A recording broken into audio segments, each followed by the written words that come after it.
85% of all textiles in the United States end up in landfills. That's 11.3 million tons of clothing every single year, just thrown away. And while most people see a problem, a small group of operators see something else entirely. They see a $5.88 billion market that's projected to reach $9.39 billion by 2030, according to Grandview Research. They see raw material that costs almost nothing. And they see checks that most people wouldn't believe a clothing junk business could generate. Today, I'm going to walk you through 9 tiny businesses that look small on the outside, but carry genuine million-dollar potential on the inside. These are not theory. These are not hypotheticals. Every single one of them has real operators making real money right now, and I've dug through the Reddit threads, the industry reports, and the actual operator numbers to prove it. But here's the deal. I'm also going to give you the other side, the ugly part. The part most business YouTube channels conveniently leave out. Because every one of these businesses has a real downside, and you deserve to know it before you put a single dollar in. The last business on this list has one of the highest profit margins I've ever seen in any service business. We're talking 85 to 95%. And the startup cost is less than $200. If that doesn't keep you watching, I don't know what will. My name is John. Let's get into it. Business number 9, textile recycling and used clothing baling. Here's something most people don't realize. When you donate a bag of clothes to Goodwill or the Salvation Army, roughly half of it gets rejected. It doesn't sell. It sits in the back room until someone hauls it away. That someone is the textile recycler. And the economics are absurd. An operator on our Sweaty Startup described how he started approaching thrift stores and buying their reject clothing at 10 to 20 cents per pound. He'd sort it, bale it, and sell it to international exporters at 40 cents to $1 per pound. Within 8 months, he was doing $15,000 a month in revenue. A separate operator featured on the Sweaty Startup podcast built a side business, cutting unsold textiles into industrial wiping rags and selling them to mechanics and auto body shops. That business crossed $300,000 a year with just 2 employees. Let's do the simple math. If you're processing 50,000 pounds a month and buying at 15 cents a pound and selling at 60 cents, that's $7,500 in cost and $30,000 in revenue.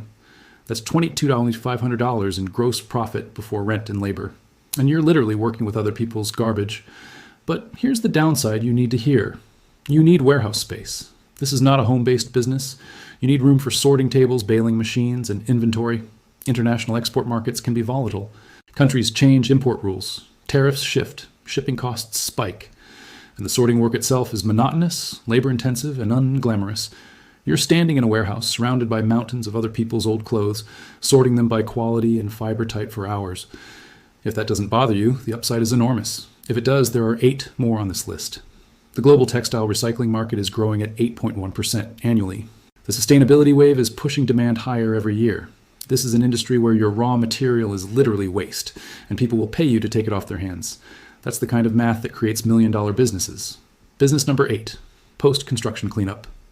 The U.S. construction industry is a $2.1 trillion market according to the Census Bureau. And here's what nobody talks about. Every single construction project, whether it's a custom home, a commercial build-out, or renovation, requires a cleanup crew before the building can be handed over. It's not optional. In most jurisdictions, you can't get a certificate of occupancy without it. An operator on our Sweaty Startup shared that they charge 25 to 50 cents per square foot for rough cleans and 10 to 25 cents per square foot for final detail cleans. On a 3,000 square foot home build, that's $750 to $1,500 per rough clean and $300 to $750 for the final. With a 3-person crew doing 3 to 5 jobs per week, they were grossing $15,000 to $25,000 a month. A cleaning business podcast called Clean Profit featured an operator who switched entirely from residential cleaning to post-construction.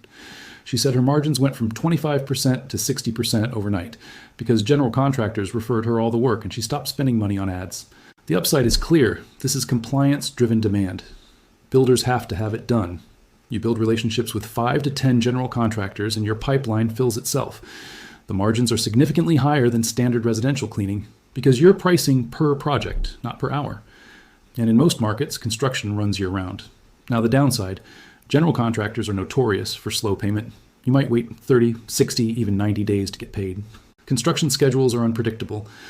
A job that was supposed to be ready on Tuesday gets pushed to next Friday, and you've already blocked your schedule.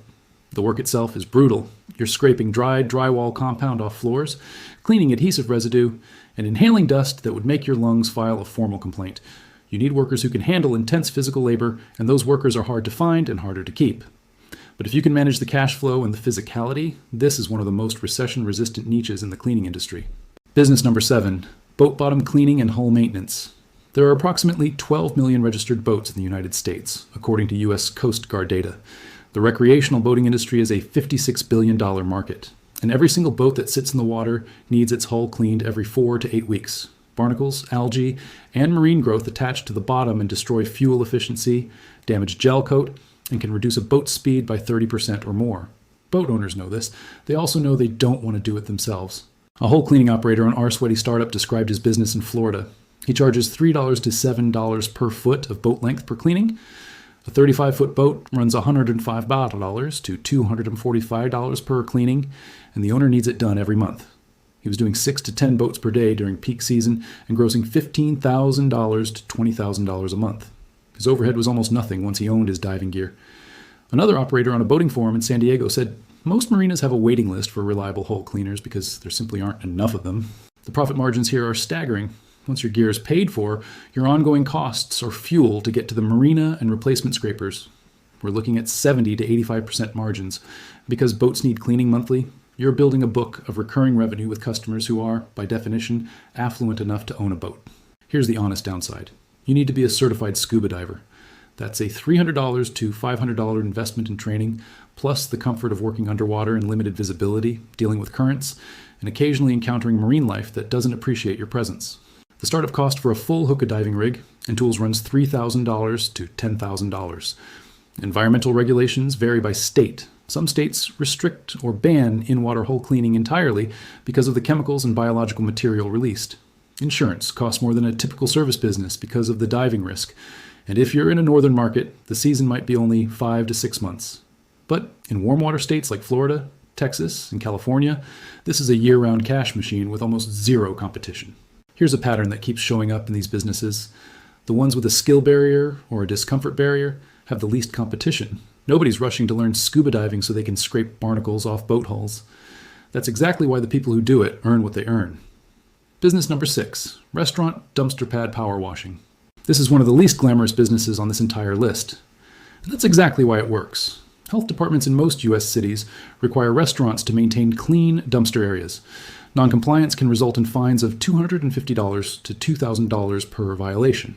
That means restaurant owners don't have a choice. They need this service. And most pressure washing companies are too focused on pretty residential driveways to bother with the greasy, smelly backlot behind a Chili's. An operator on our pressure washing described specializing in exactly this. He had 40 restaurants on monthly contracts at $150 to $300 a month each. That's $6,000 to $12,000 a month from dumpster pad contracts alone. Each job takes 20 to 30 minutes, and he does 8 to 12 in a single night shift. On the Sweaty Startup subreddit, another operator called this his highest margin recurring service because restaurants literally cannot cancel. It's a health code requirement. The pressure washing market in the U.S. was valued at $2.5 billion in 2023 and is growing at 4.5% annually. But within that market, dumpster pad cleaning is a niche that most operators ignore. Let me paint the picture of the downside, though. You are working at night. After restaurants close, you're standing in a space that smells like rotting food and old grease. You will see rats. That is not a maybe. You need a commercial pressure washer, a surface cleaner attachment, a wastewater reclamation system, and industrial-grade degreaser. Startup cost runs $5,000 to $15,000. And in many cities, you can't just wash that greasy water into the storm drain. You'll need to capture and properly dispose of the wastewater, which means understanding your local environmental regulations. But here's what makes this business beautiful. It's compliance-driven. Restaurants don't cancel compliance contracts. You're building a book of monthly recurring revenue in $200 increments. Get to 100 restaurants, and you're at $20,000 a month. And because you work at night, you can run this alongside a day job until it replaces your income. Business number 5, mobile paint correction and ceramic coating. The automotive ceramic coating market was valued at $362 million in 2023 and is projected to reach $784 million by 2032, according to Fortune Business Insights. Google searches for ceramic coating near me have increased over 300% since 2019. This is not regular car detailing. This is not washing and waxing. This is a specialized service where you use machine polishers to remove scratches, swirl marks, and oxidation from a car's paint, then seal it with a ceramic coating that can last 2 to 5 years. An operator on our auto detailing He documented how his average ticket went from $150 for a standard detail to $800 to $2,500 for paint correction plus ceramic. Coating. Working solo, he was grossing $15,000 to $20,000 a month doing just 2 to 3 cars per week. Another operator on our sweaty startup said he charges $600 for a single stage correction and $200 to $2,000 for a multi-stage correction with coating. His materials cost about $50 to $100 per car. He said, and I quote, "The skill barrier keeps most people out, which is exactly why I can charge what I charge. The profit margins are exceptional. Materials cost $50 to $150 per job, and you're charging $1,000 to $3,000. That's 70 to 85% margin.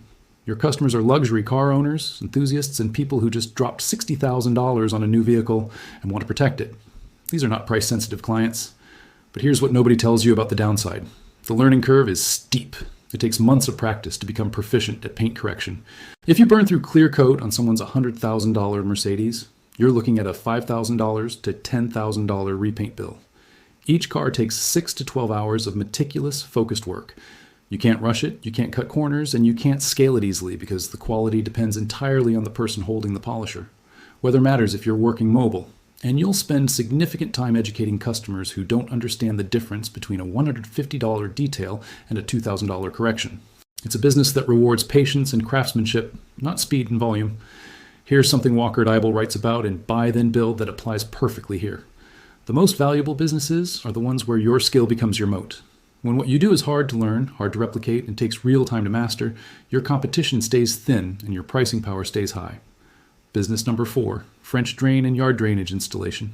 Water damage is the number 1 insurance claim in the United States. Average claim, $11,000 to $12,000 according to the Insurance Information Institute. The U.S. waterproofing and drainage market is valued at approximately $6.5 billion and growing at 6% annually. And with climate patterns dumping more intense rainfall more often, the demand for residential drainage solutions is climbing every year. Here's what the business looks like in practice. An operator on our sweaty startup started a French drain business after learning the basics from YouTube. Within 18 months, he was grossing $25,000 to $40,000 a month with a 2-person crew. He said the beauty of the business is that every landscaper and contractor in town refers you work because they don't want to do it. On our landscaping, another operator said his average residential French drain job runs $2,500 to $8,000 and takes 1 to 2 days with a small crew. He does 3 to 4 projects per week. The math works because the materials are relatively cheap. Perforated pipe, gravel, and filter fabric might cost $500 to $15,000 per project. You're charging $2,500 to $8,000. A crew doing 3 jobs a week at an average of $4,000 each is $12,000 a week, or roughly $600,000 a year gross. Now the downside. This is physically brutal work. You're digging trenches, hauling gravel, working in mud and rain. Startup costs are higher than many service businesses because you need a mini excavator or trenching machine, a truck and trailer, and various tools. And that's $10,000 to $30,000 to get started. If the drainage isn't graded properly, water goes the wrong direction and you get a callback. Or worse, a lawsuit. Licensing requirements vary by state. Cold climates freeze you out for months. And if you're hiring labor, finding guys who want to dig ditches in August is exactly as difficult as it sounds. But there's a pattern here that Morgan Housel describes in Same as Ever. The businesses that are hard to do, uncomfortable to start, and unglamorous to run are the ones with the longest survival rates. The discomfort is the competitive advantage. Business number 3, mobile headlight restoration. Here's a business you can start for less than $200. The average car on American roads is now 12.6 years old, according to S&P Global Mobility. An estimated 50 million vehicles have oxidized, yellowed, foggy headlights. It's a safety issue and a cosmetic issue, and the fix takes 15 to 25 minutes. An operator on our sweaty startup shared that he runs a mobile headlight restoration business out of a Honda Civic. He charges $75 to $150 per vehicle for retail customers and $30 to $50 per pair wholesale when he works with used car dealerships. He does 6 to 10 cars a day and was grossing $3,000 to $5,000 a week. Another operator on our auto detailing said headlight restoration is the highest margin service I offer. Materials cost $5 to $10 per job. He charges $75 to $150. Let me do that math one more time because it deserves a second look. Your materials cost $5. You charge $100. That is a 95% gross margin on a product that takes 20 minutes to deliver That's $300 per hour in revenue on a service you can learn in a single afternoon. Here's the downside that keeps this from being perfect. Perception is the enemy. People think of Headlight Restoration as a cheap, minor service. Competing against $20 DIY kits at AutoZone makes pricing harder in some markets. And if you don't apply proper UV sealant or ceramic coating to the restored headlight, the results fade in 6 to 12 months and customers come back unhappy. The work itself is repetitive. Sand, polish, seal. Sand, polish, seal. All day. Scaling means hiring and training people, and quality can drop fast with untrained hands. But the dealership angle changes everything. Used car lots need headlights restored on every vehicle they prep for sale. One dealership relationship can give you 20 to 30 cars a week at wholesale pricing. And unlike retail customers who need convincing, dealers already understand the value. They see the before and after every day. Business number 2, tree stump grinding. There are an estimated 15 to 20 million tree removals per year in the United States, according to the International Society of Arboriculture. And here's the part that creates a business opportunity. Most tree removal companies don't offer stump grinding. They cut the tree down, haul it away, and leave the stump sitting in the yard like a sad little monument. Then they hand the homeowner a card for the stump guy. An operator on our sweaty startup said he charges $100 to $500 per stump, depending on diameter. He does 4 to 8 stumps a day and grosses $1,000 to $2,500 daily. He works 4 days a week and reports $15,000 to $25,000 a month in gross revenue. On our arborists, another operator said, stump grinding has the best return on investment of any tree care service because the machine does the hard work and jobs are fast. One operator described buying a used Vermeer grinder for $25,000 and paying it off in 4 months from referrals alone. The tree care services market is valued at approximately $35 billion. And stump grinding is the niche within that market where you don't need to climb trees, you don't need a massive crew, and you don't need a $200,000 bucket truck. One person, one grinder, one trailer. The downside is real though. The equipment isn't cheap. A quality used grinder runs $10,000 to $30,000, plus a truck and trailer. Maintenance costs add up because the cutting teeth wear out and replacements run $300 to $800. There's a genuine risk of hitting underground utilities, gas lines, water lines, fiber optic cables. One strike on a gas line can turn a $200 job into a $20,000 problem. You need to call 811 before every single job, and even then, private utilities don't always show up on the map. Cold climates slow the season, and you're working in tight backyards with heavy machinery and flying debris. But the referral engine is what makes this business special. Build relationships with 5 to 10 tree removal companies, and your phone rings without you spending $1 on advertising. That's the kind of lead generation that creates real, sustainable income. Business number 1, portable sawmill and custom lumber milling.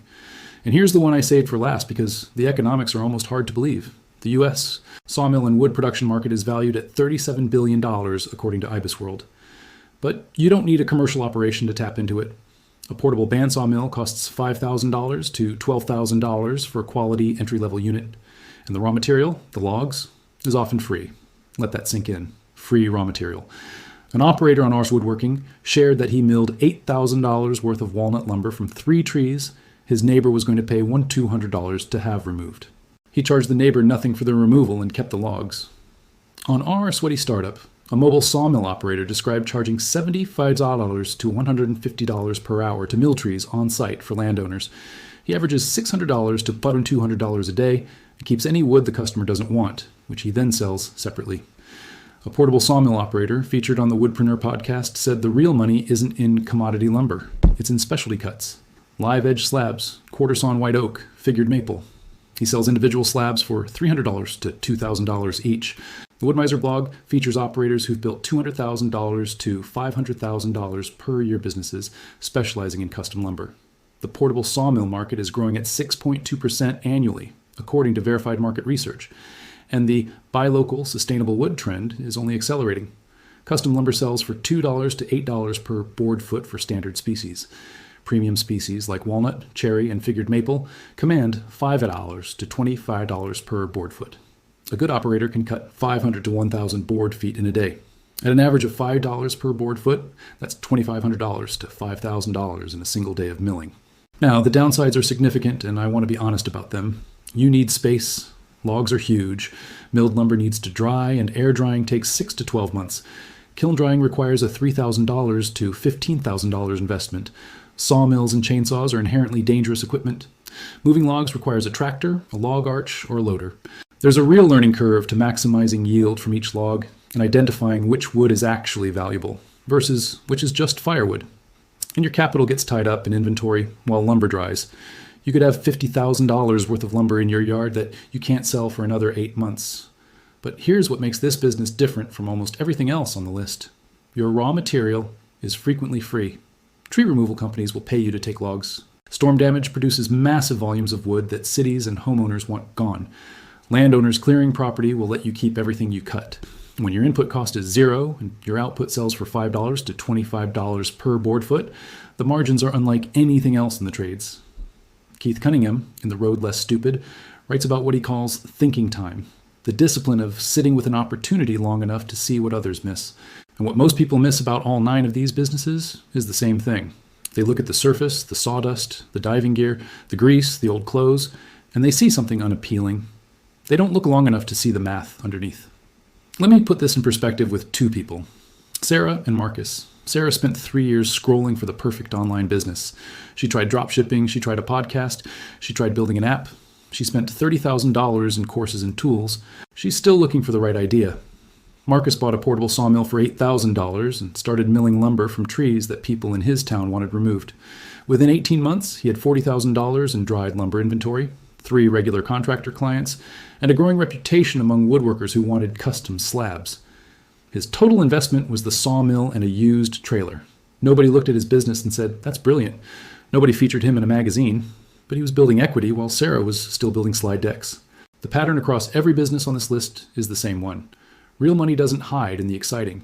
It hides in the essential, the uncomfortable, and the overlooked. The businesses that survive, compound, and eventually become million-dollar operations are the ones that solve real problems that real people are willing to pay for repeatedly. Barnacles don't stop growing. Construction sites don't stop producing dust. Trees don't stop falling. Clothing doesn't stop being discarded. Headlights don't stop yellowing. The question isn't which of these is the best business. The question is which one are you willing to start with what you have right now, knowing that the discomfort is the price of entry and the consistency is what builds the wealth. Tell me in the comments which of these businesses surprised you the most.